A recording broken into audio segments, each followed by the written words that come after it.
Donc on m'a demandé en fait de débuter la session à l'heure, donc il est l'heure. Il est 14h30, donc je pense que tout le monde va arriver au fur et à mesure. Donc en fait, merci d'être là pour cette dernière session de la journée, donc la session sur l'axe 4. Donc les trois présentations en fait suivent les trois grands thèmes de l'axe 4, à savoir le processus cognitif lié à la parole et au langage.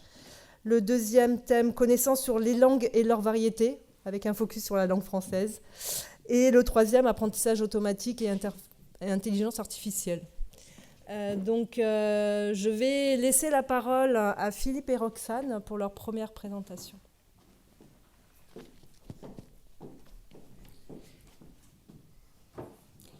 Merci. Bonjour à tous, donc je suis Roxane Bertrand et je vais vous présenter un point sur le feedback conversationnel avec mon collègue Philippe Blache. J'attaque vite parce que je démarre le chrono parce qu'on est vraiment super stress. Alors qu'est-ce qu'on appelle un feedback? Les feedbacks, ce sont des objets multimodaux. Tous ces petits ouais, hochements de tête, sourires, etc., que vous pouvez voir chez quelqu'un qui est en train de vous écouter, en fait.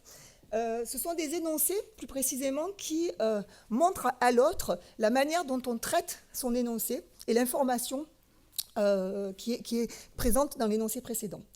Ces énoncés, en fait, agissent à 4 niveaux, qui se déclinent à travers ces 4 questions. Est-ce que j'entends? Est-ce que j'écoute? Est-ce que je comprends? Et qu'est-ce que j'en pense? Alors, il y a plusieurs typologies de feedback. Nous, on a retenu celle de Beblas et collègues en générique et spécifique.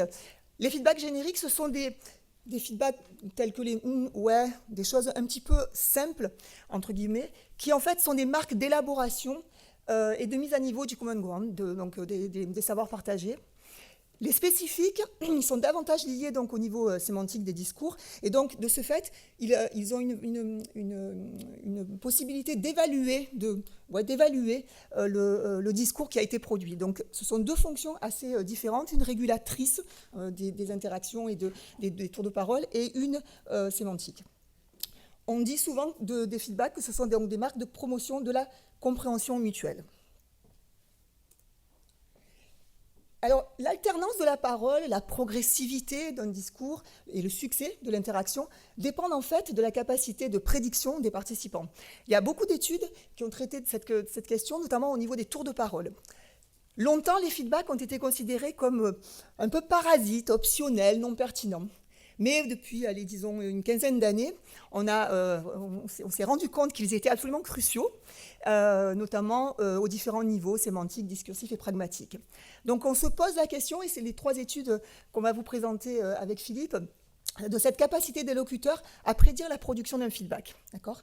Donc je vais présenter une première étude liée plutôt aux contraintes de production globale, une deuxième aux contraintes locales, et la troisième portera davantage sur les bases cérébrales et la prédiction.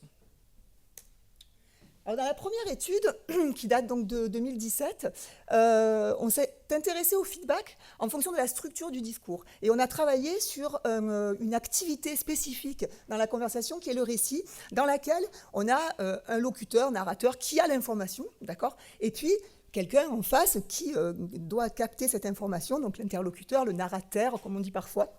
Et la question qui se pose, c'est est-ce que le récit dépend seulement du locuteur, narrateur, ou bien est-ce que l'interlocuteur a un rôle, a un impact sur l'élaboration et la progressivité des récits?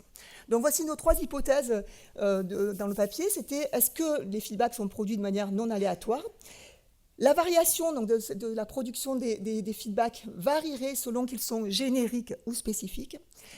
Et enfin, plus généralement, est-ce que le récit serait le résultat d'une activité collaborative? Alors, je passe très très vite sur la méthode, etc. Mais en gros, dans ce travail-là, c'est vraiment un travail sur corpus, donc, dans lequel donc, on a travaillé sur environ 150 récits conversationnels issus donc, de 8 conversations du CID, que vous voyez en bas à gauche, qui est un corpus sur lequel on a beaucoup travaillé au LPL. Ce travail nécessitait plusieurs niveaux d'annotation. Les principaux, c'était donc les tours ou les IPU, comme on appelle les pauses les interposal units, les récits, le part of speech, donc catégorie morphosyntaxique, et les rires. C'était vraiment les annotations qui nous étaient utiles pour ce travail. Les récits étant très variables en durée notamment, puisqu'on est dans la conversation spontanée, on les a normalisés, on a normalisé leur durée entre 0 et 1. Et on a utilisé une procédure quantitative assez inédite, donc sur de la parole conversationnelle, pour montrer l'évolution temporelle des contributions des deux participants. Donc là, je vous ai juste montré un exemple donc, avec les différents niveaux d'annotation. Donc, on a observé l'évolution temporelle donc, des deux participants, mais nous, ce qui nous intéresse principalement, c'est celle donc, du listener, de l'auditeur. Donc, ce que vous pouvez voir, en fait, c'est en bas, par exemple, en noir, ce sont donc les interjections qu'on considère comme, en fait, le feedback générique produit par le listener. Et donc, vous pouvez voir, donc c'est produit déjà très haut, il y a une production une fréquence très très haute, qui monte jusqu'à à peu près le milieu du récit et puis qui après diminue très significativement. En pointillé, donc toujours en bas, ce sont les contributions, donc les interjections chez le locuteur principal, et vous voyez qu'elles montent aussi progressivement au cours du récit. Et sur les deux figures au-dessus, on a en fait les mots de contenu et les mots outils qui sont souvent couplés ensemble et qui sont censés représenter en fait le feedback spécifique, puisque c'est plus sémantique et plus riche. C'est censé représenter des choses plus riches d'un point de vue temporel, etc. et bien sûr sémantique. Et donc là, on voit l'inverse, bien sûr, le listener, plutôt le narrateur est très haut, puisque c'est lui qui raconte l'histoire, et puis vers le milieu, vers l'apex, ça redescend, tandis qu'on a une montée très significative de la production donc, du listener. Juste à gauche, j'aurais dû commencer par là d'ailleurs, c'est en fait, bien sûr, une production haute et constante chez le narrateur des tours de parole, des IPU. Et puis, vous voyez donc la belle courbe chez le listener qui monte très, très significativement au cours du récit. Donc, ça veut dire qu'il produit énormément de tours de parole plus longs, plus riches, plus denses. Tout ceci nous conduit à dire donc, que les hypothèses sont vérifiées, que le feedback est bien produit systématiquement pour le générique avant l'apex, donc avant le point culminant, et pour le spécifique plutôt après l'apex. Et le récit est une activité bien co-construite par les deux participants.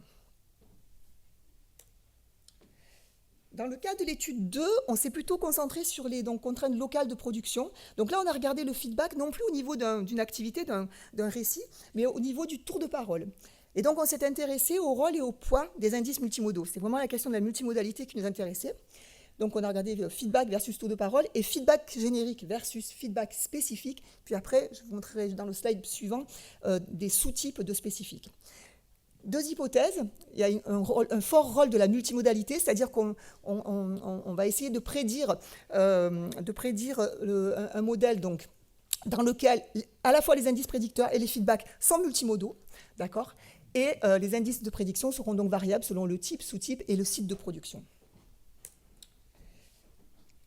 Je passe parce que sinon Philippe ne pourra pas parler. Donc ça, c'est la méthode, toujours pareil, avec beaucoup d'annotations nécessaires. Juste à gauche, là-bas, vous pouvez juste voir que les spécifiques ont été donc annotés en plusieurs niveaux. C'est-à-dire qu'on a à la fois la polarité positive et négative des feedbacks, les expected et unexpected, ce qui nous permet après d'avoir une liste d'attitudes différentes, enthousiasme, dégoût, etc., qui permettent d'avoir des finesses au niveau du feedback qu'on considère. Donc, très très vite, on montre donc pour les résultats principaux que le modèle en fait, de prédiction pour les types et les sous-types et les sites je vais tourner autrement. Ce qu'on montre en fait avec ces figures, qui sont des figures parmi d'autres, c'est qu'on a une contribution relative des caractéristiques aux différentes modalités, c'est-à-dire verbales, non-verbales et vocales.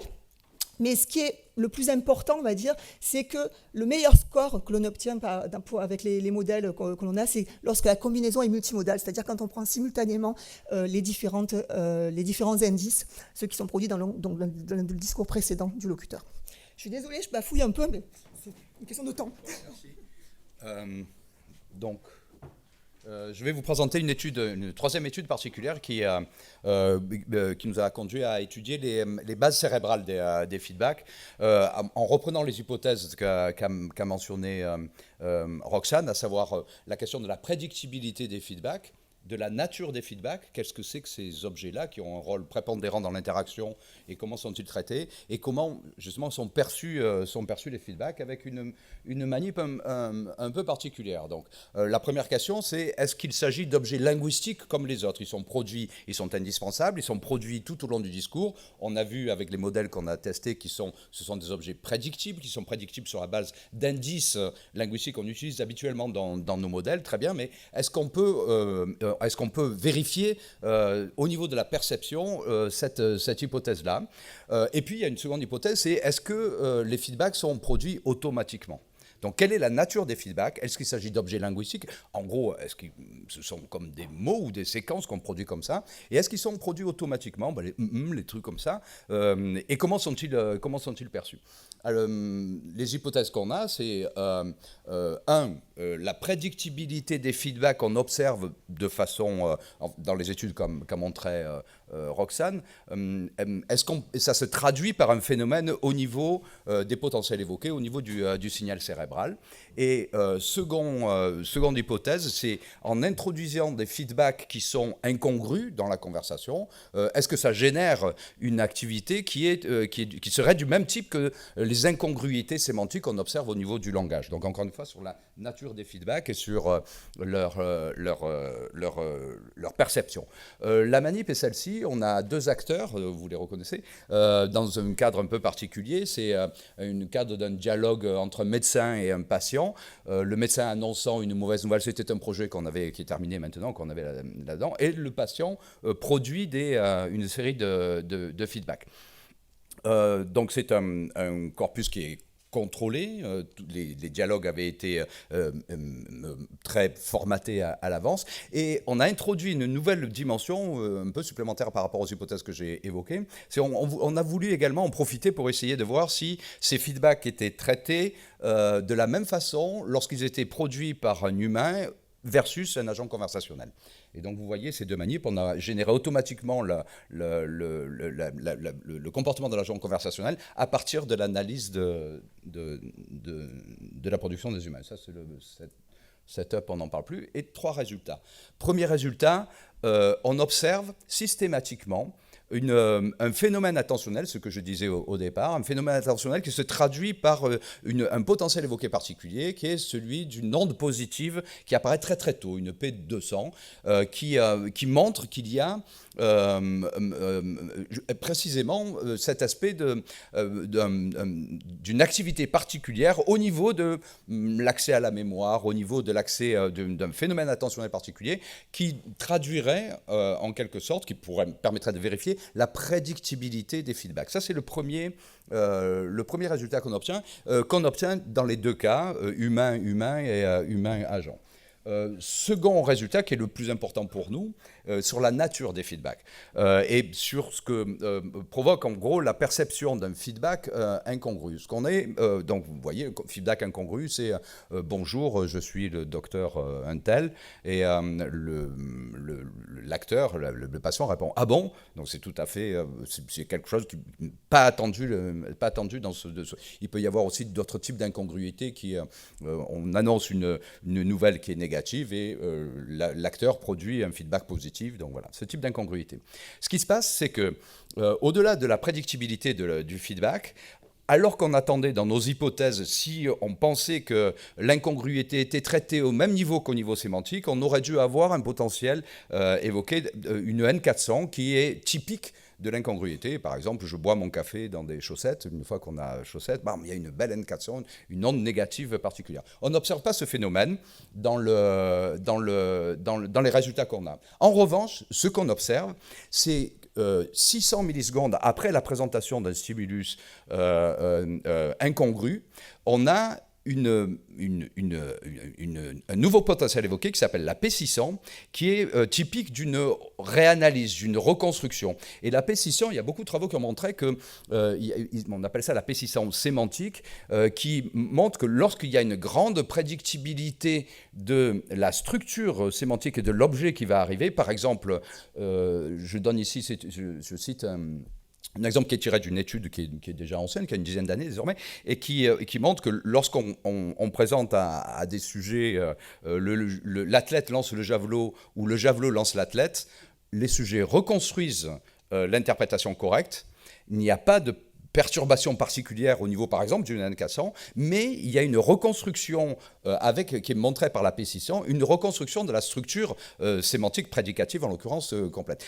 En d'autres termes, lorsque la structure sémantique est hautement prédictible, il n'y a pas de surprise particulière, et il y a un effet qui montre qu'on a bien vu qu'il y avait une erreur, mais c'est traité au niveau sémantique, pas au niveau purement de la forme. On a tellement bien prédit finalement le type de feedback qui allait se produire, qu'on a réparé l'erreur, et ça c'est visible avec la P600. Donc finalement, il s'agirait d'une P600 qui sera plutôt au niveau du discours. Donc on ne traite pas cet objet-là de façon sémantique, on ne traite pas l'incongruité de façon sémantique, mais on montre qu'il y a d'abord une perception de cette incongruité, que cette incongruité est rétablie. En d'autres termes, le sujet, le participant, fait comme si le feedback correct avait été produit. Troisième particularité, c'est la dernière, il reste 15 secondes. Si tu arrêtais ça, là... Ah tu vas le prendre ton téléphone. La différence qui existe entre les agents conversationnels versus les agents humains. Et ce qu'on observe, il n'y a pas de différence, sauf que on n'observe pas cette P600 lorsque, dans le cas humain, agent conversationnel. C'est-à-dire que lorsque c'est l'agent conversationnel qui produit un feedback incongru, il n'y a rien du tout. Il n'y a rien du tout, et on interprète, c'est-à-dire il n'y a ni N400, ni P600. Et on interprète cet effet-là par un effet, on appelait ça un effet bug, où c'est un des participants qui nous a dit « il ne marche pas très bien votre système-là ». Et en fait, donc, du coup, on ne traite pas ce truc-là. Voilà, donc pour terminer, c'est juste pour... une étude qui nous a permis, de mettre un pied dans l'étude du signal cérébral et donc la validation des hypothèses qu'on avait dans nos modèles sur la question de la prédictibilité, la question de la nature des feedbacks qui sont perçus comme étant malgré tout des objets qui sont des objets linguistiques, mais traités au niveau de la forme grâce à la prédictibilité, exactement comme la prédictibilité de la structure prédicative d'un élément linguistique permet de faire ça. Voilà.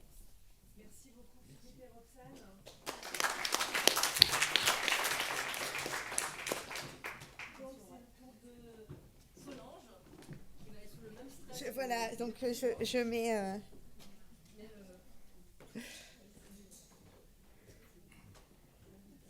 mon temps. Du coup, j'enchaîne ? Non. Alors, comment ça se passe ?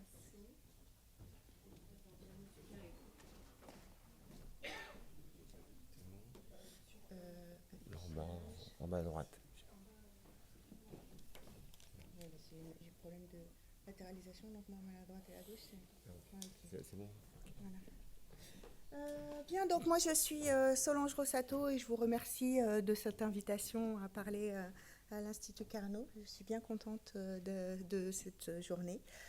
Et donc je vais vous parler des paroles en situation. Alors pas du tout de la variété des langues, ça ne rentre pas dedans, mais de la variété de la langue, parce qu'on va s'intéresser aux différents types de paroles qu'on peut trouver dans différentes situations et quels sont leurs impacts sur les systèmes de transcription automatique.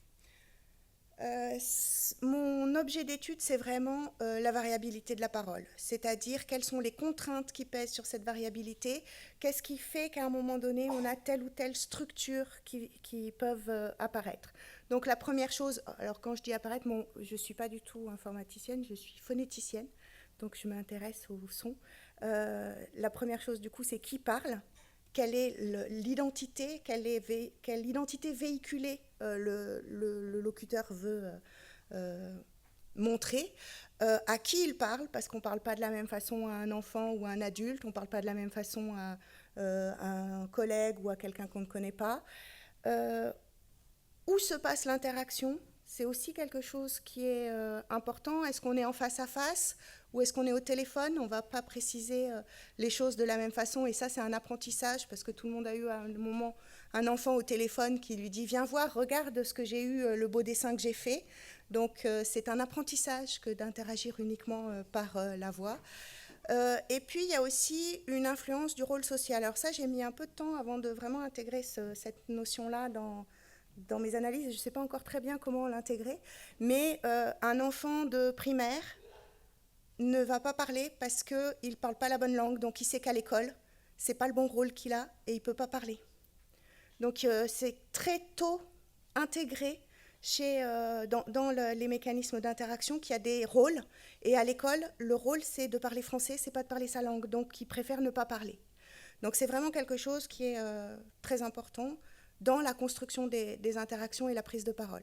Et puis ensuite, il y a comment et pourquoi la parole est captée. Donc là, c'est l'effet de quand on met un micro, est-ce que ça change les interactions, quand on met une caméra, comment ça fonctionne, est-ce qu'on récupère des enregistrements qui sont faits par ailleurs, et tout ce rôle-là. Donc ces différents éléments ont pour impact différents types de contraintes. D'abord, quelle est la relation interpersonnelle ? Est-ce qu'ils se connaissent ou pas ? Quelle est l'implication des interactants ? Est-ce que c'est juste je suis en cours et j'écoute et donc du coup je peux ne pas faire de feedback ?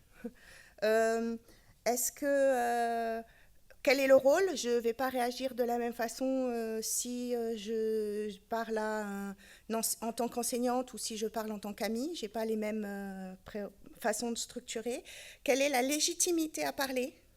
Donc cette notion de sécurité linguistique, de légitimité, de positionnement, et ça, c'est des choses qu'on va aussi retrouver, par exemple, sur des différences qu'on a au niveau socioculturel. Il y a des systèmes qui fonctionnent moins bien sur des niveaux de langage populaire, d'abord parce qu'on manque de données, mais aussi parce qu'il y a une espèce d'hésitation intrinsèque à prendre la parole et à structurer les énoncés de façon usuelle, ou en tout cas par rapport à d'autres façons de structurer ces énoncés. Et puis du coup, il y a la façon dont le son est capté. Je ne l'oublie pas, alors parfois je l'oublie dans mes réflexions sur la variabilité de la parole, parce que pour moi c'est un peu un truc à côté. Mais à chaque fois, je suis obligée de m'y rattraper, parce que est-ce que les conditions d'enregistrement sont les mêmes ? Est-ce qu'il n'y a pas des problèmes au niveau des signaux qui réitèrent ? Donc dans cette variabilité à creuser, je me suis intéressée au système de transcription de la parole, parce que c'est un outil qui est obligé de modéliser la variation pour retrouver le texte. Donc il y a toutes les différentes façons de produire les énoncés qu'on essaye de capter cette variabilité pour arriver à un énoncé écrit. Il y a plein d'avancées récentes ou moins récentes dans ces outils-là, donc c'est un formidable outil pour mesurer et essayer de capter cette variabilité. Alors c'est un outil qui a besoin de données, je te donne des chiffres, mais le dernier WhisperX qui est sorti d'OpenAI, je crois que c'est 680 000 heures de parole, donc c'est presque 70 ans en continu. C'est énorme. Bref, l'idée, ce n'est pas la quantité de données, c'est quelles données. Quelles données on récupère et sur quelles données on travaille. Donc, je ne vais pas parler des systèmes fermés sur lesquels on ne sait pas quelles données ils vont travailler. Je vais parler des corpus qui existent et pour lesquels on peut regarder quels sont les types de données. Donc, les corpus principaux utilisés en ASR, malheureusement, c'est principalement de la lecture. Donc, on a LibriSpeech, on a Common Voice, qui est aussi de la lecture de phrases de Wikipédia par... alors ça, c'est un projet collaboratif, donc c'est tout le monde qui peut lire les textes. Il y a des conférences orales, donc TED. Vous connaissez les conférences TED sur scène, là, enregistrées. Donc ça, c'est pas de la lecture. Puis après, il y a des vieux corpus de type Switchboard et Fisher qui sont de la conversation téléphonique. Et alors, la conversation téléphonique, c'est des étudiants qu'on met en contact et qui ont pour consigne de parler pendant 5 minutes entre eux, mais ils ne se connaissent pas forcément. Et puis, il y a un autre gros corpus aussi qui est largement utilisé, Vox Populi. Après, il y en a d'autres, il y a d'autres corpus qui sont importants aussi et qui sont utilisés en ASR, mais on a besoin de grandes quantités de données. On voit que dans ces données-là, il y a c'est peu varié comme situation de parole. C'est de la lecture, c'est des conférences. Vox Populi, c'est les scènes de Parlement européen, donc c'est quand même une parole publique, organisée, structurée, et il y a peu de conversation et de place à la diversité des interactions qu'on peut trouver dans la parole. Et ça pourrait ne pas être un problème si les systèmes étaient capables de généraliser. Or, les systèmes ne sont pas capables de généraliser. Et je vous montre alors, un tableau sur les chiffres, mais là, il faut regarder juste la diagonale. En fait, un système appris sur LibriSpeech, il est bon sur LibriSpeech. Et c'est tout. Un système appris sur Fisher et donc le truc de conversation des États-Unis, Switchboard et Fisher, eh ben, il est bon sur Switchboard et Fisher. Voilà. Et encore, il est moins bon que d'autres. Mais on est, du coup, pour que ça fonctionne, donc c'est le travaux de Lykoman & Co. et collègues, ils ont montré qu'en fait, il fallait que les données soient présentes dans le système. Donc, plus on met de données, mieux c'est, mais surtout, il faut que les données soient présentes, ou en tout cas, une format soit présente dans les données. Donc, d'accord, on a beaucoup de données, mais il y a plein de situations qui sont passées sous silence et qu'on ne retrouve pas dans la diversité des énoncés dans ces outils-là. Ça pose des questions éthiques. Alors, ça pose des questions éthiques que se sont posées plein de gens sur est-ce qu'il y a des différences de genre, parce que les données médiatiques, eh ben, on sait qu'il y a un biais où on est à 65% de paroles d'hommes versus 35% de paroles de femmes. Alors, l'avantage, c'est que LibriSpeech, Common Voice, c'est équilibré. Comme c'est des enregistrements, ils nous donnent des packages qui sont équilibrés, qui grossissent à chaque fois sur Common Voice, on a de plus en plus de données. Et puis, il y a d'autres questions qui se sont posées, c'est l'influence du niveau socio-culturel. Aux États-Unis, c'est l'influence des communautés ethniques, qui est beaucoup travaillée avec la parole des Noirs africains, et des Africains américains, pardon. Donc, les idées d'accent aussi du L2. Et puis, il y a une autre question qui émerge, c'est la question du style de parole. Alors ça, ce n'est pas une question éthique, quoique, c'est quelles sont les différentes situations qu'on veut être capable de transcrire et comment on sort de la lecture lue, préparée, et qu'on s'attarde vers des choses plus spontanées en termes d'interaction. Alors, j'ai donné ces valeurs pour l'anglais, hein, les tableaux, mais on a un peu le même constat en ASR pour le français. Alors, il y a un peu plus de corpus paroles conversationnelles, EPAC et étapes, mais ce sont des news. Donc, c'est aussi des données qui sont diffusées et destinées à un public. Ce n'est pas des conversations interpersonnelles entre deux personnes. Les systèmes actuels, pour vous donner une idée des performances, sur étapes, c'est 23% de wear. Et puis, il y a l'étude de Maison et collègues là, sur l'influence de l'accent, où ils ont testé l'accent canadien et l'accent du français parlé en Belgique. Donc ça, c'est des interviews. Et puis, ils ont aussi testé l'accent africain, donc le français parlé en Afrique, dans divers pays d'Afrique noire, mais sur de la lecture. Donc on voit que quand c'est de la lecture, il y a des performances relativement bonnes qui sont obtenues. Par contre, quand on est sur des conversations actées, donc le Canadian French Emotional, c'était pour faire sortir des émotions et jouer là-dedans, donc essayer de se rapprocher de quelque chose d'un peu plus interactif, même si c'est quand même acté. Et les interviews du français parlé en Belgique, on a des scores qui sont bien pires. Donc pour mémoire, excusez-moi, je n'ai pas précisé, mais les pourcentages, c'est le nombre d'erreurs. Donc on a 30% d'erreurs. Donc la question là-dedans, c'est comment on essaye de décrire quelles sont les dimensions qui font varier la parole spontanée. Quelles sont les contraintes qui pèsent dessus et qui peuvent jouer sur l'expression d'une parole plus libre, moins formelle que ce qu'on peut trouver dans les corpus qui sont disponibles pour l'ASR. Du coup, il y a évidemment, alors je ne vais pas reprendre, il y a les disfluences, les hésitations, il y a les feedbacks qui sont très présents dans les interactions. Les répétitions, on a des pauses plus marquées, mais ça, c'est des pauses pleines aussi avec des allongements dans, quand je ne sais pas, qui montrent une réflexion. Il y a plein de mécanismes qui rentrent en jeu, notamment des tours de parole bien plus brefs. Et pour vous donner juste un exemple sur des données, Switchboard et Fisher, il y a des tours de parole qui font en moyenne une durée de 3,7 secondes, alors qu'on est à plus de 12 pour la lecture de romans dans LibriSpeech. Et puis, il y a des chevauchements. Mais ça décrit les phénomènes qu'on observe dans cette parole. Ça n'explique pas quelles sont les contraintes qui jouent dessus, dans lesquelles on peut trouver, du coup, des types de paroles différents. Alors, on a plein termes utilisés pour définir la parole spontanée.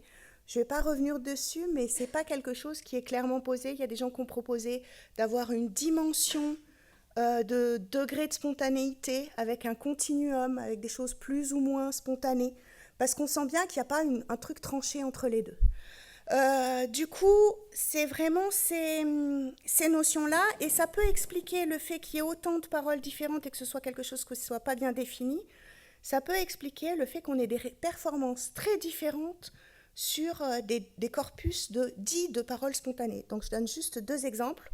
Il y a un corpus de Liu et Cole en 2021 qui est Casual Conversation, sur lequel ils ont, donc c'est vraiment le terme, hein, même on dit de conversation usuelle, on a des performances de 7 à 9% de WER.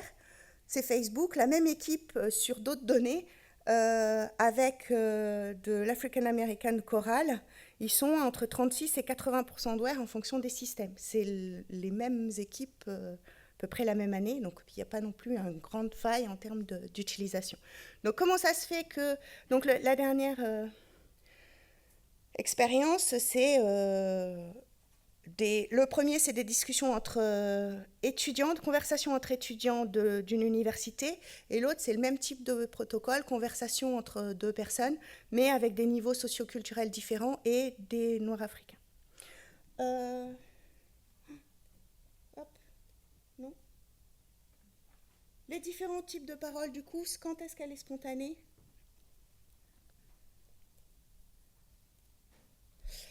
Notre réflexion, elle nous a amené à décrire la parole spontanée en 4 étapes.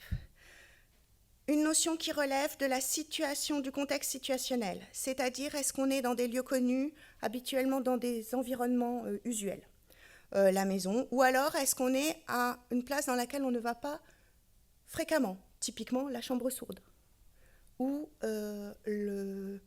là, ici, présentément. Voilà, donc on n'est pas dans... Là, c'est un lieu qui est plutôt imposant. Voilà. La deuxième dimension, c'est la notion du rôle hiérarchique.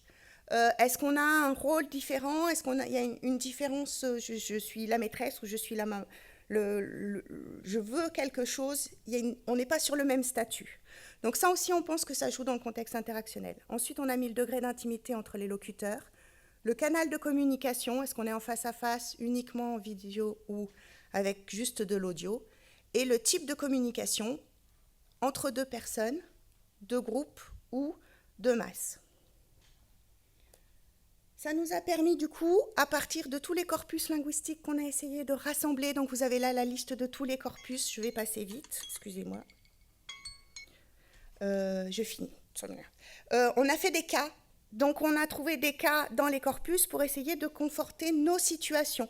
Qu'est-ce qu'on a trouvé ? Alors, il y a un cas qu'on n'a pas, c'est le cas 3, il n'y a pas assez de données. Mais grosso modo, on trouve des situations où on est en conversation avec des gens qui se connaissent et on est des conversations 2 à 2, conversations usuelles, c'est ce qu'on appelle le cas 1.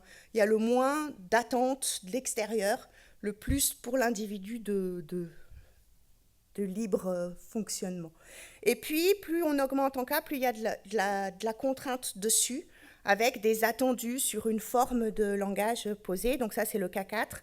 On est dans une situation de communication avec des inconnus et dans une situation où il y a une hiérarchie. Je vais laisser passer les modèles. Ce qu'on montre là-dessus, c'est qu'on peut apprendre à partir de ces données-là et qu'on peut améliorer les systèmes. Mais même quand on améliore les systèmes, donc on a essayé d'apprendre sur toutes les données du spontané qu'on a récupérées, puis sur chacun de nos cas, il nous faut le maximum de données, c'est quand on a un modèle appris avec toutes les données du spontané et tous nos cas, fine-tuné sur tous nos cas, qu'on a les meilleures performances. Mais même là, ce qu'on aperçoit, c'est qu'on a vraiment des différences très nettes en termes de performance entre le cas 1, le cas 2 et le cas 4. Le cas 1 étant le plus difficile. Il faut creuser ces résultats et voir un peu pourquoi et qu'est-ce qu'on a comme dedans. Mais ce qu'on veut dire, c'est qu'en fait, pour l'instant, on ne sait pas modéliser la parole spontanée telle qu'on la produit au quotidien. En tout cas, c'est comme ça qu'on l'interprète et qu'on a encore du travail à faire sur ce rôle des feedbacks et de l'interaction. Merci.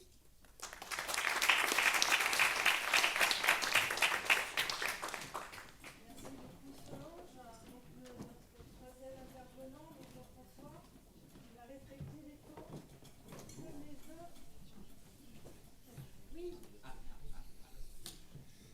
Bonjour.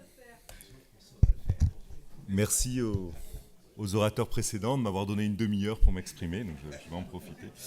Donc je vais vous parler aujourd'hui d'explicabilité et d'interprétabilité en parole. Là j'ai des références, mais c'est pas moi encore. Non, pardon, je sais pas le bon. Alors les travaux dont je vais vous parler se sont déroulés dans le cadre de la chaire partenariale Elia-Avignon. C'est une thèse qui a été financée par ce biais. Et en ce qui me concerne, je voulais juste souligner un petit changement d'affectation qui explique une nouvelle adresse mail. Voilà, je reste membre du Elia, mais j'ai aussi rejoint l'INRIA Défense et Sécurité. Et je pense qu'on aura l'occasion d'en parler parce qu'il y a des liens entre tout ce dont nous parlons ici, la cognition, et des applications liées à la défense. Mais revenons à nos moutons. Donc tout d'abord, quelques mots sur l'explicabilité et l'interprétabilité. Le but du jeu, c'est en intelligence artificielle, en apprentissage automatique, de ne pas se contenter d'un système qui donne une réponse, mais de tenter de comprendre cette réponse et surtout d'être en mesure de l'expliquer. Quand on dit de l'expliquer, c'est l'expliquer à des non-spécialistes de l'intelligence artificielle. Alors, ça a été un désir longtemps, et puis il y a plusieurs personnes dans cette salle avec lesquelles j'ai longuement collaboré à ce sujet pour arriver à comprendre ce que faisaient nos systèmes. Mais c'est devenu petit à petit plus qu'un désir, mais une réelle nécessité. Donc en fonction de la nature des tâches, si vous avez des tâches qui impliquent beaucoup l'humain, je vais vous parler après d'un exemple autour de l'identification des personnes par la voix et des applications possibles dans le milieu judiciaire. On comprend tout de suite qu'on a besoin d'associer à une réponse d'un système les raisons de cette réponse. Mais de manière beaucoup plus terre-à-terre, l'évolution législative avec l'EIA Act qui est en train de se signer en ce moment va nous imposer à nous tous les gens qui travaillent sur les thèmes qui ont été présentés ici, d'être capables d'expliquer les décisions d'un système. À peu près toutes les applications dont on a parlé tombent dans le high risk, des applications qui mettent en cause l'humain. On travaille tous autour de l'humain. Et pour toutes les applications high risk, si ce n'est pas le cas maintenant, ça sera le cas d'ici 2 ans avec la jurisprudence, on aura besoin d'être capable de certifier que le système, d'où viennent les décisions du système, quels biais sont présents dans nos systèmes, etc. Donc il y a dans ce domaine-là énormément de publications depuis quelques années, ce qui peut faire sourire ceux qui travaillent là-dessus depuis très longtemps, mais en réalité, il n'y a pas grand-chose qui tourne. Donc nous, on a proposé une application en reconnaissance du locuteur, et je vais d'abord introduire rapidement la reconnaissance du locuteur. Donc il s'agit de dire est-ce qu'un extrait de parole Y a été prononcé par un locuteur connu du système, que j'appellerai X ici, et puis dans les systèmes commerciaux standards, vous répondez assez simplement par oui, c'est la bonne personne, ou non, c'est pas la bonne personne. Donc X peut être représenté soit par un ensemble d'enregistrements vocaux à partir desquels on va construire un modèle de la personne, soit de manière plus basique, simplement par un seul enregistrement. À ce moment-là, la tâche est de la comparaison de voix. Vous avez 2 enregistrements vocaux et vous répondez est-ce qu'ils ont été prononcés par la même personne ou pas. C'est ce qui se passe dans le milieu juridique et je vais prendre cet exemple-là. Donc, comment marchent nos systèmes ? De manière assez basique en deep learning maintenant, on a un gros modèle qui va être un extracteur de vecteurs. Donc, on va lui faire rentrer dedans un signal audio d'une durée variable. Et en sortie, on va avoir un vecteur de taille fixe qui va nous servir pour représenter toutes les caractéristiques du locuteur. Et quand on aura 2 signaux, on va simplement appliquer une mesure, qu'elle soit sur base de réseau de neurones ou tout simplement une distance cosinus, qui est le cas dans la plupart des situations maintenant. On va donc appliquer cette distance entre les 2 vecteurs représentatifs des 2 signaux d'entrée et prendre notre décision. Alors, il est intéressant de revenir 2 secondes sur comment sont appris, dans la plupart des cas, ces modèles extracteurs, qui sont des modèles, donc nous on est très loin des modèles cités par Solange avant, mais on a quand même des modèles qui ont de 30 à 100 millions de paramètres maintenant, donc d'assez gros modèles. Donc qu'est-ce qu'on fait pour cela ? On crée une tâche prétexte qui ici est de la classification fermée en locuteurs, et on va apprendre au système à discriminer les locuteurs. Alors pour une petite idée, moi je travaille sur une base où il y a 6000 locuteurs. Ce qu'on fait, c'est qu'on va rentrer le signal d'un locuteur donné, puis on va dire au système, tiens, en sortie de la pile de classification qui est à la fin, tu dois trouver un 1 pour le bon locuteur I et 0 pour tous les autres. On va l'optimiser pour ça sur environ 1 million d'exemples dans notre base d'apprentissage. Alors, vous voyez que la tâche n'est pas une tâche réellement d'identification de la personne, c'est une tâche de classification où on va essayer de placer les 6000 locuteurs de manière aussi éloignées les unes que les autres possibles à l'intérieur de mon extracteur, donc de mon modèle de représentation, de manière à diminuer les erreurs entre elles. Mais là-dedans, rien ne dit ce qui se passe si jamais je rajoute quelqu'un d'autre. Alors, en fonctionnement, je supprime la classification head, donc je supprime ma tâche prétexte, et je vais simplement venir prendre je crois que c'est marqué juste après, mais je l'avais juste avant, je vais simplement extraire mon vecteur X ou mon vecteur Y comme étant les valeurs que prend mon réseau de neurones pour mon enregistrement d'entrée. Donc vous voyez que la tâche, elle sert uniquement à apprendre, on la jette après. Donc un cas d'école pour expliquer la problématique de l'explicabilité et pour répondre au fait que les systèmes que nous utilisons ont des taux d'erreur absolument impressionnants. Sur plusieurs millions de tests, on arrive à 1%, 1,5%. Maintenant, il y a des gens sur notre protocole standard qui se battent entre 0,5 et 0,6% de taux d'erreur, donc sur des enregistrements qui font 4 à 5 secondes, donc quelque chose d'extrêmement impressionnant. Puis d'autres ont travaillé, dont Solange avec moi ici, ou Corinne, sur des cas où on a montré que si on prenait un enregistrement pour caractériser la voix d'un locuteur ou un autre enregistrement, on pouvait avoir des écarts de performance d'un facteur 7 ou 8. Donc, suivant l'exemple que vous avez pris, d'un seul coup, ça ne marche plus ou alors ça marche très bien. Ce qui est un petit peu inquiétant dans le monde du judiciaire, le monde criminalistique dont je parle ici. Donc ici, qu'est-ce qu'on doit faire ? C'est un tout petit peu différent. On est censé produire non pas un score, mais un rapport de vraisemblance qui dit dans quelle mesure l'hypothèse que les deux enregistrements proviennent de la même personne est plus forte que l'hypothèse qu'ils ne viennent pas de la même personne. Et on ne prend pas de décision, c'est le juge, la cour qui prend une décision derrière. Donc ce rapport de vraisemblance, il a deux sens. D'un côté, il donne une idée de la décision, il penche vers le fait que le suspect a prononcé la pièce de comparaison ou dans l'autre sens, ce n'est pas lui qui l'a fait. Et en même temps, sa valeur intrinsèque vous donne la force de cette preuve, plus on va s'éloigner de 1 en allant vers des facteurs hauts pour l'identification positive, plus mon rapport de vraisemblance est porteur de sens et a beaucoup de force dans mon système. Alors, l'inconvénient là-dedans, c'est que au final, tout ce que donne mon système, c'est un chiffre, 50 ici, qui est assez fort pour de la parole, de la voix, très faible si on le compare avec l'ADN qui fonctionne de la même manière et qui va me donner quelques millions en rapport de vraisemblance. Mais il n'empêche, j'ai fait mon boulot, l'expert a fait son boulot, je ne suis pas expert, l'expert a fait son boulot, il arrive devant le juge, il dit voilà, j'ai mon résultat, c'est 50 maintenant. C'est un petit peu problématique, et d'autant plus que ce 50, il provient, c'est ce que je vous ai donné en iconographie avec le carré rouge, le triangle vert, etc., d'un certain nombre d'informations qui sont présentes dans l'audio, mais qui sont inconnues. Alors, se posent beaucoup de questions là-dedans. Comment on va expliquer ça au jury ? Comment on va expliquer ça au juge ? Donc, pour contrer cela, nous présentons dans l'approche BALR un autre paradigme de représentation où on ne veut plus de cet apprentissage discriminant, mais on veut nous souhaitons au contraire chercher les attributs communs à un groupe de personnes présents dans un enregistrement de voix. Et suivant les attributs qui vont être communs entre deux voix, on va calculer le rapport de vraisemblance de la même manière, mais élément par élément.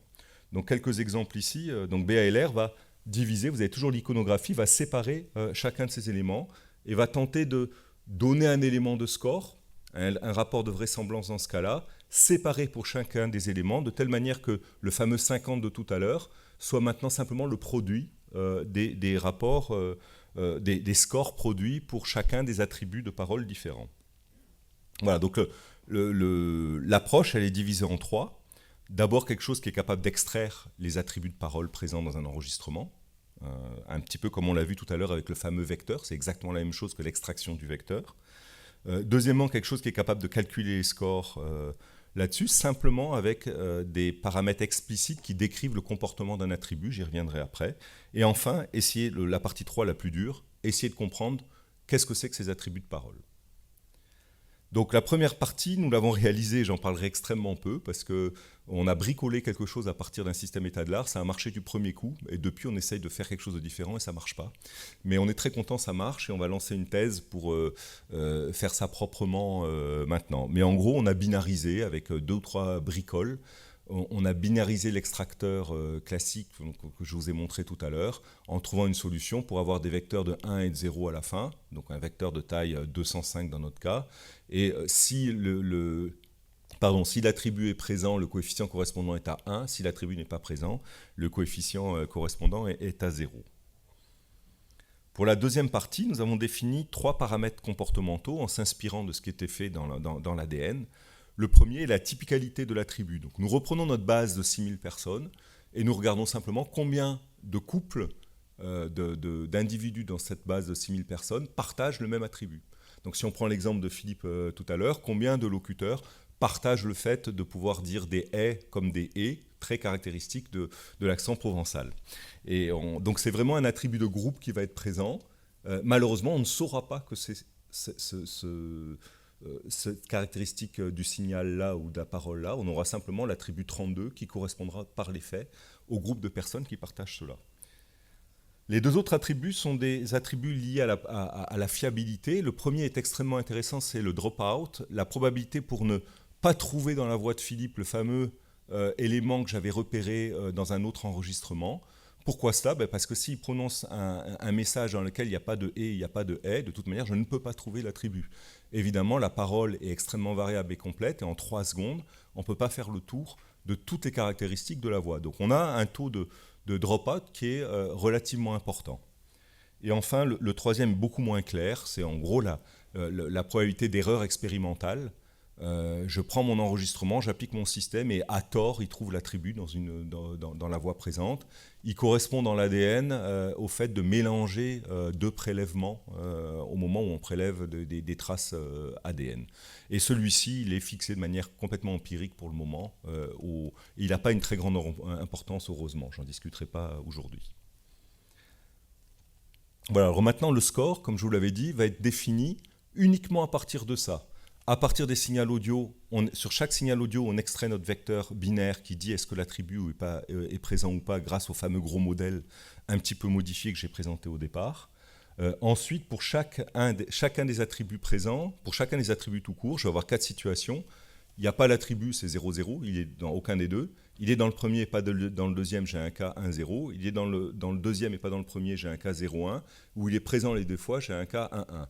Et uniquement à partir de ces couples de 2 valeurs binaires et des paramètres comportementaux des attributs que j'ai décrits précédemment, nous allons pouvoir estimer les rapports de vraisemblance partielle. Donc ici, vous avez le premier attribut qui portera un 5, le deuxième qui porte un 10, le troisième qui porte 2 et le quatrième qui porte 0,5. Et par miracle, donc chacun correspond à un attribut à quelque chose de séparé dans la parole. Et par miracle, quand on fait le produit, on retrouve sur le 50 initial.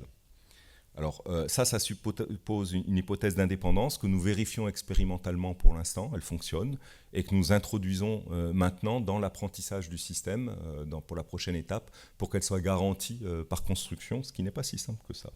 Alors ça marche bien, je passe.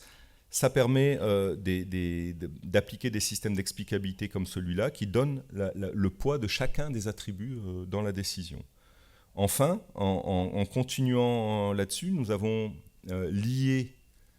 sommes en train de lier maintenant les attributs à des caractéristiques phonétiques pour pouvoir expliquer les attributs dans ce que nous faisons.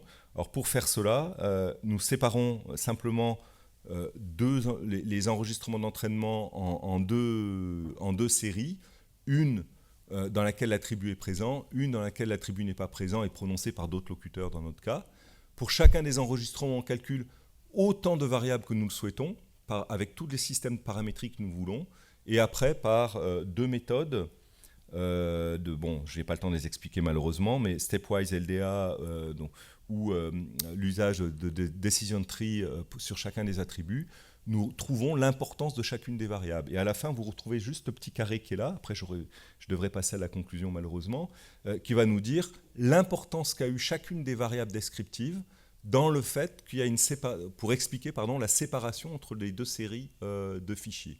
Et cela est applicable à n'importe quel type de signaux, ce n'est pas du tout réduit à la parole, on peut reproduire et repasser ce type d'analyse là où on veut.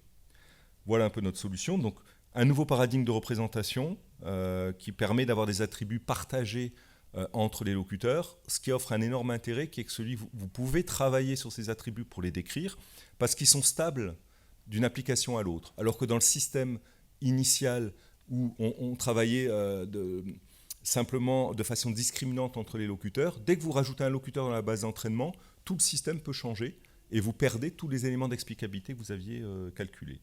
Mais même si ça marche pour l'instant, il y a encore beaucoup à faire là-dessus. Voilà, donc une approche intéressante qui est applicable à beaucoup de choses. Et puis je vais m'arrêter là pour écouter les questions. Merci.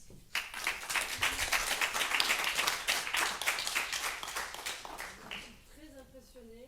Par le timing. Tu n'as pas dépassé 15 minutes. Je sais pas. Quelqu'un va transformer. Je demande à mes orateurs. Un désavantage de l'âge, peut-être, je ne sais pas.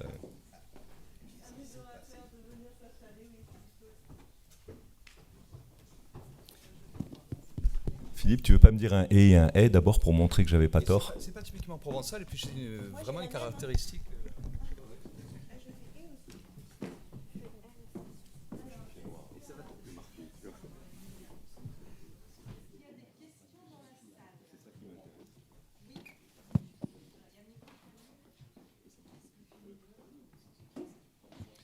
Merci, bonjour, c'est pour Solange Rossato. Une question, en psychologie cognitive, il y a pas mal de travaux sur le dialogue, et notamment par exemple des gens comme Garrod et Pickering, par exemple, qui ont des modèles de dialogue, et il y a la notion de terrain commun entre les personnes.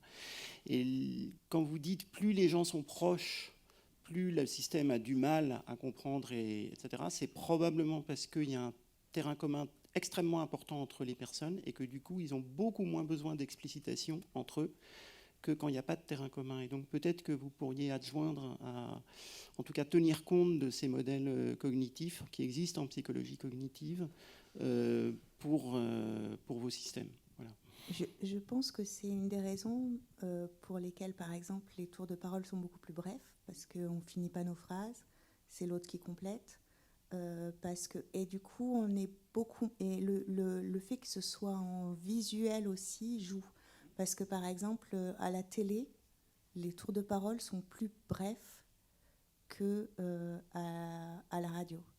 Mais en fait, le terrain commun, il est dans la tête du locuteur et dans l'interlocuteur, et un système n'y a pas accès. Du coup, c'est compliqué. Là, on est obligé d'avoir des infos sur les sujets, alors que pour l'instant, l'idée, c'est de savoir, essayer d'expliquer ce qu'on est capable de modéliser avec ces outils-là, qui sont des outils de transcription, et quels sont les endroits où on a des failles, on ne sait pas. Et pour l'instant, donc c'était l'idée de cette espèce de dimension en 4 axes. Après, je pense que pour la conversation, il faut d'autres modèles, effectivement. Je suis tout à fait. Alors, je veux bien que vous m'envoyiez les liens, mais je pense qu'il faut un autre travail sur un autre fonctionnement, parce que pour l'instant, on n'a pas les outils pour modéliser les interactions quotidiennes d'un enfant quand il arrive, quoi. C'est pas étonnant. Merci. Une question pour Solange encore. Je me posais la question, mais en fait, tu l'as dit, effectivement, il y a des gens qui considèrent que cette façon de voir en fait la parole, on peut avoir une espèce de continuité en fait. Et effectivement, on peut se poser la question de savoir si c'est judicieux de diviser par exemple en quatre catégories. On essaie toujours de faire des catégories pour essayer d'expliquer les choses, mais c'est surtout en travaillant sur la variabilité, parce que moi, effectivement, j'ai l'impression d'un continuum, mais surtout d'un continuum qui est dynamique, qui peut changer. C'est-à-dire qu'avec une personne qui est très proche de moi, qui est un ami, je suis en conversation, etc., je vais peut-être faire des choses très différentes si je parle de choses anodines et si je parle de choses qui me touchent de façon très proche émotionnellement, quoi, en fait. Et surtout... on peut imaginer que les 4 catégories, tu vas avoir des choses qui vont changer, mais pas forcément sur les mêmes paramètres, en fait. C'est-à-dire que entre quelqu'un qui va parler à la radio et quelqu'un qui discute avec un ami, tu vas peut-être avoir des choses qui vont changer sur le rythme, des choses comme ça. Et puis il y a d'autres paramètres qui vont changer en fonction d'autres circonstances. Ce que je veux dire, c'est que tu risques à l'intérieur de tes catégories, d'avoir encore beaucoup de choses en fait extrêmement variées. Et est-ce que ça serait pas mieux de faire une approche plutôt où tu mélanges tout et tu regardes finalement quelles vont être les différences les plus fortes en termes de rythme, en termes de longueur des mots, en termes de pause, etc. Et après, tu fais tes catégories. C'est une approche un peu ascendante, quoi, en fait. Il y a cette question, et notamment cette question de l'enjeu. C'est-à-dire qu'il y a... parce qu'on a mis des conversations, mais quand on a une conversation à propos de la mort d'un proche, c'est pas du tout la même conversation et on n'a pas du tout le même type de voix. Donc il y a plein de variations qui jouent. Mais c'est des variations qui ne sont pas prédictibles. Qui sont pas prédictibles. Ça dépend de la situation, ça dépend. Voilà, c'est la même personne. On peut parler des courses qu'on a fait et de la robe qu'on a achetée la veille, et à un moment donné, ça va sortir. Voilà. Ce qui nous intéressait là-dedans, c'est d'essayer de savoir les choses qui sont des contraintes indépendantes du locuteur, qui sont les contraintes indépendantes de la sensation, de l'émotion que peut avoir à un moment donné dans une situation chaque locuteur. Ça ne veut pas dire qu'il n'y a pas de variation à l'intérieur. C'est sûr qu'il y aura des variations à l'intérieur. Mais déjà, et je pense que c'est lié à cette histoire de terrain commun, déjà montrer qu'en fait, on est capable de modéliser des énoncés bien structurés quand les informations sont forcément explicitées, quand on précise les choses, et dès qu'on est sur des échanges d'hier, d'avant, il n'y a pas de mémoire en fait, il n'y a pas de mémoire, il n'y a pas de terrain commun.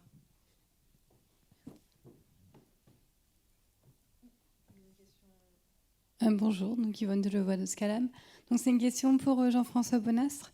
Donc merci beaucoup pour le travail présenté, c'était vraiment intéressant sur l'identification des personnes par rapport à la parole. Ma question, c'est lorsque j'ai une émotion, quand je suis dans un état affectif spécifique ou même quand je suis enrhumée, ma voix elle peut changer. Est-ce que vos modèles contrôlent ce paramètre, cette variabilité, ou est-ce que vous l'intégrez dans vos modèles pour pouvoir l'utiliser pour mieux clusteriser ? Merci pour la question. Alors, je vais y répondre en deux fois. On sait très bien que les facteurs de variabilité influencent les systèmes d'identification du locuteur. Alors, ils sont en général appris maintenant au niveau de l'extracteur uniquement, le premier gros modèle que j'ai montré, pour prendre en compte le maximum de variabilité et la neutraliser. Alors, ça marche plutôt bien pour le contenu linguistique, bien qu'on en parlait en aparté avec Philippe. S'il y a des caractéristiques d'un locuteur qui arrivent que dans certains discours, évidemment, le système va avoir un peu du mal à gérer ça. Sur les émotions, c'est un petit peu plus difficile parce que pour le bruit et d'autres choses, ce qu'on fait, c'est beaucoup d'augmentation de données. Donc, pour chaque enregistrement de départ, on le transforme en 5, 6, 7, 8 versions en bougeant des choses. Et il se trouve que l'axe émotion, c'est à peu près celui qu'on sait le plus mal modifier pour l'instant. Mon intuition, c'est qu'évidemment, ça a un effet, mais je pense qu'il n'est pas si fort que ça sur les durées de messages qu'on a. Ce qu'on a, c'est que si le mode de parole est trop éloigné du standard, de toute manière, on a un échec, un rejet, dans tous les cas. Et je pense que ce n'est pas récupérable parce qu'il y a des choses qu'on ne modélise pas en 3 secondes, quoi qu'il arrive. Mais volontiers, je réintégrerai des bases bien étiquetées en émotion pour vérifier cela.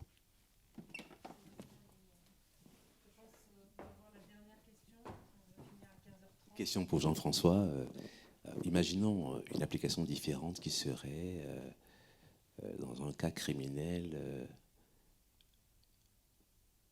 un témoin dans une situation où ce témoin doit répondre « Est-ce la voix que vous avez entendue ?» Vous avez la même chose, locuteur, « Est-ce la voix que vous avez entendue ?» Et là, tu as un problème. La voix, l'ai-je entendue? Ai-je cru l'entendre? L'ai-je vraiment entendue?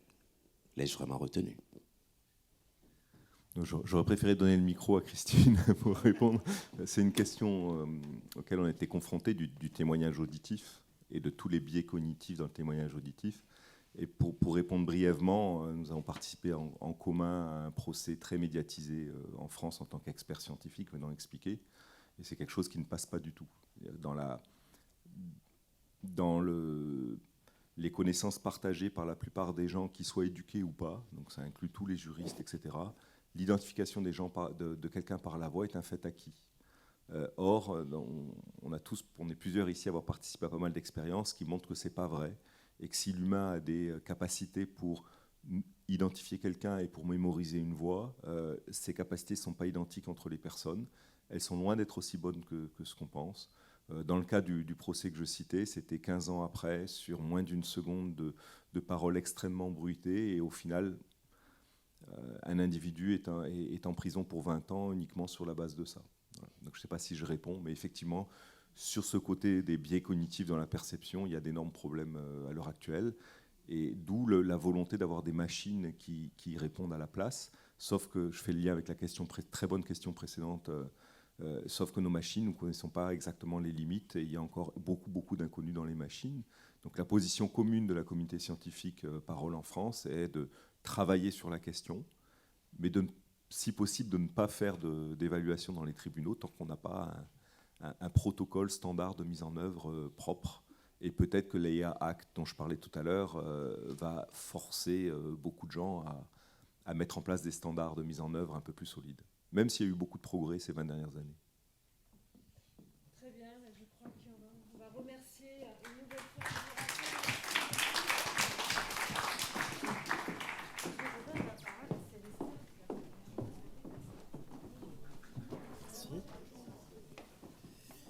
Bien. Écoutez,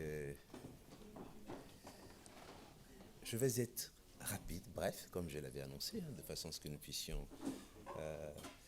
D'abord, remerciements. Je pense que ce que nous avons fait aujourd'hui n'est possible que parce que vous, chercheurs, dans nos différents laboratoires, vous avez mesuré, en tout cas, vous avez partagé avec nous ce désir de faire de la thématique un enjeu d'importance et d'intérêt. C'est notre raison d'être ici aujourd'hui. Et je dois un remerciement particulier aux coordinateurs, je les ai cités ce matin, et que vous avez vus tout au long de cette journée, qui ont géré les quatre sessions, et en particulier donc Aurélie et Corinne ont coordonné l'organisation en tout cas de cette journée, et de la même façon les autres y ont participé en termes de contenu. Nous avons fait de nombreuses réunions, quel contenu, comment ça doit être organisé, et vraiment merci infiniment. Et puis par ailleurs, il y a toute une équipe derrière, Ariane, Jonathan, la psy de Jonathan, Chantal qui est à la manœuvre plus haut, Tiffany que je n'ai pas citée et qui est ici présente, Clémence Roux qui est partie il y a une semaine environ pour d'autres horizons. En tout cas, merci à cette équipe pour le travail accompli. Je leur ai demandé beaucoup, et vous pouvez donc imaginer que faire cet événement a été une épreuve de longue haleine. Et puis, donc, merci pour votre participation et votre implication. Et j'aimerais reposer ma question de ce matin. Quel est votre avis quant à l'idée d'un ouvrage sur la cognition qui serait sur la base de ce que nous avons fait aujourd'hui? Est-ce que plutôt la tendance serait plutôt oui, serait plutôt non?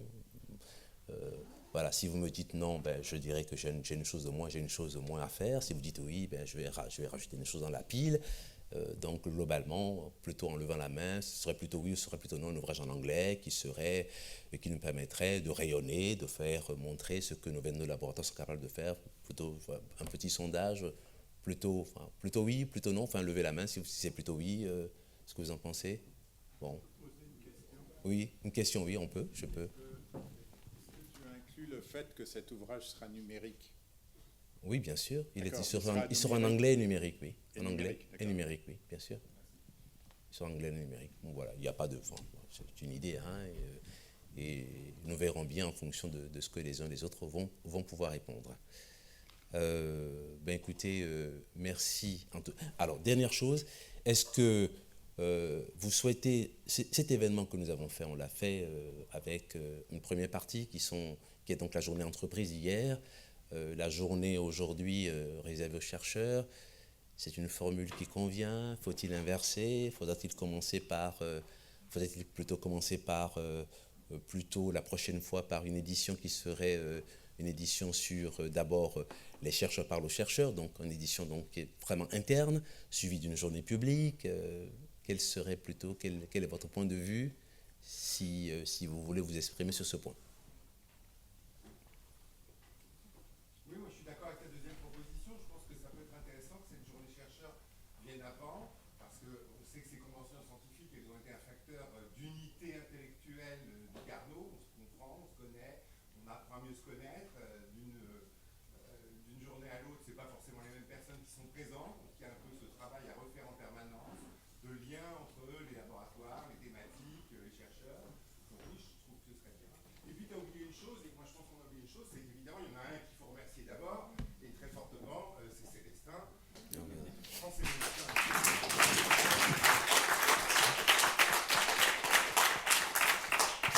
Sans Célestin, pas de Carnot, pas de cognition, pas de convention, pas de journée arrêtée, et avec toute l'équipe qu'il a su fédérer, organiser, recruter, qui doit souffrir certains jours, à mon avis, mais c'est pour le bien de tous, et donc vraiment bravo Célestin. Merci infiniment. Et à très bientôt. Nous allons nous retrouver, si vous le souhaitez, si nous pouvons le faire, avec une édition des journées RT que nous venons de voir, fin 2024, peut-être en octobre. Et puis, je vais laisser le soin au coordinateur d'Axe d'organiser différents... Est-ce qu'on fait une animation? Là, nous avons traité les 4 axes, mais on pourrait imaginer, à la fin de l'année, organisé par Axe. Enfin, ils ont la liberté entière de pouvoir le proposer. Et nous allons faire en sorte que la prochaine fois, il y ait une meilleure prise en charge des laboratoires qui viennent de régions. Nous allons, voilà, Jean-François m'a convaincu qu'il fallait une plus grande incitation. Merci infiniment. Bravo à vous. Merci beaucoup.